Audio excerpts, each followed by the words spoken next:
Hello बच्चों, let's read this question. The EMF of the battery shown in the figure is. So हमें circuit given है और हमसे EMF which is E इसकी value पूछी है कि इस सर्किट में E की वैल्यू क्या आने वाली है। So इस क्वेश्चन को करने से पहले मैं इस क्वेश्चन से रिलेटेड आपको की कंसेप्ट बता देता हूँ कि इस क्वेश्चन में की कंसेप्ट क्या क्या यूज होंगे। So पहला तो आपका सीरीज पैरेलल जो कॉम्बिनेशन है उसमें रेजिस्टेंसेस सोल्व करने आने चाहिए। तो सीरीज पैरेलल का कॉम्बिनेशन यहाँ पे यूज होने वाला है कि ये दोनों रेजिस्टेंस सीरीज में है तो फिर हम इसको डायरेक्ट 2 ओम लिख सकते हैं। एंड ये 2 ओम जो आएगा ये इस 2 ओम के साथ पैरेलल में है तो हम इन दोनों को अलग से सोल्व कर सकते हैं। एंड सेकेंड चीज ये कि आपका पैरेलल कॉम्बिनेशन में मैं लिख देता हूँ यहाँ पे इन पैरेलल कॉम्बिनेशन जो करंट डिवाइड होता है वो रेजिस्टेंस के इनवर्स रेशियो में डिवाइड होता है। तो बस हमें यहाँ पर दो ही चीज देखनी है कि एक तो आपको सीरीज पैरेलल चीज देखनी है और दूसरा ये कि आपको पैरेलल में current inverse ratio of resistance में डिवाइड होता है। तो अब अपने हम क्वेश्चन को आगे सोल्व करते हैं। Let's move to the next page. तो फिर पहले हम एक सिंपल डायग्राम जो पहले गिवन है उसको बना लेते हैं जिससे हम आगे क्वेश्चन आसानी से कर सकें।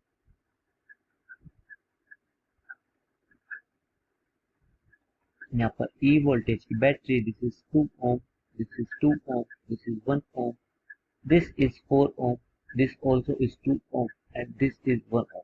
सो हमें दिख रहा है कि ये जो दो रेजिस्टेंसेस है ये सीरीज में है तो फिर इनका नेट रेजिस्टेंस 2 ओम होने वाला है और मैं इसको हटा के सिंपल 2 ओम का रेजिस्टेंस लगा देता हूँ कि यहाँ पर जो आपका रेजिस्टेंस है यहाँ पर सिर्फ 2 ओम का रेजिस्टेंस लगा हुआ है।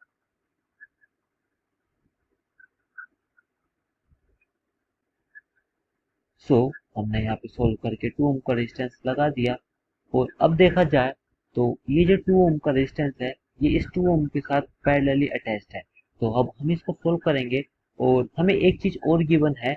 हम सबसे पहले उस करंट की वैल्यू निकाल लेते हैं जो कि हमें गिवन थी कि इस सर्किट में आपकी करंट की वैल्यू 1 एम्पियर थी। तो इस सर्किट में भी करंट की वैल्यू 1 एम्पियर होने वाली है बिकॉज हमने पढ़ा था कि करंट पैरेलल कॉम्बिनेशन में रेजिस्टेंस के इनवर्स रेशियो में डिवाइड होता है।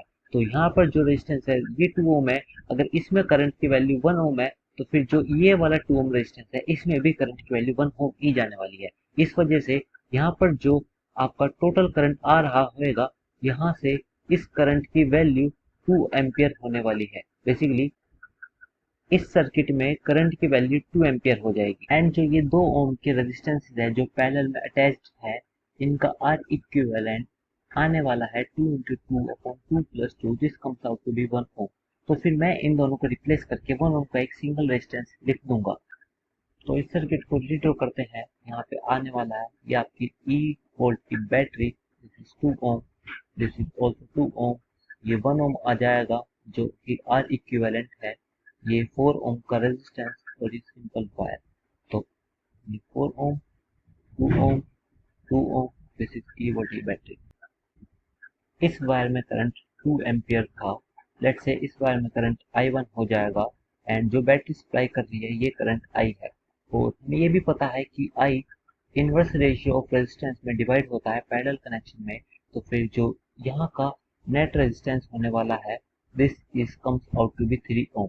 मैं इसको 3 ओम लिख दूंगा। तो फिर अगर आपका जो सिंपल सर्किट बनेगा ये आपका कुछ ऐसा होगा, ये 2 ओम, ये 3 ओम, ये 4 ओम एंड ये सिंपल आपकी वायर। सो जो आई करंट है अगर मैं इसको देखूं तो फिर आई आपका इनवर्स रेशियो में डिवाइड होगा। लेट्स से 4 ओम में 1 अपॉन 4 रेशियो 1 अपॉन 3 रेशियो में डिवाइड होने वाला है।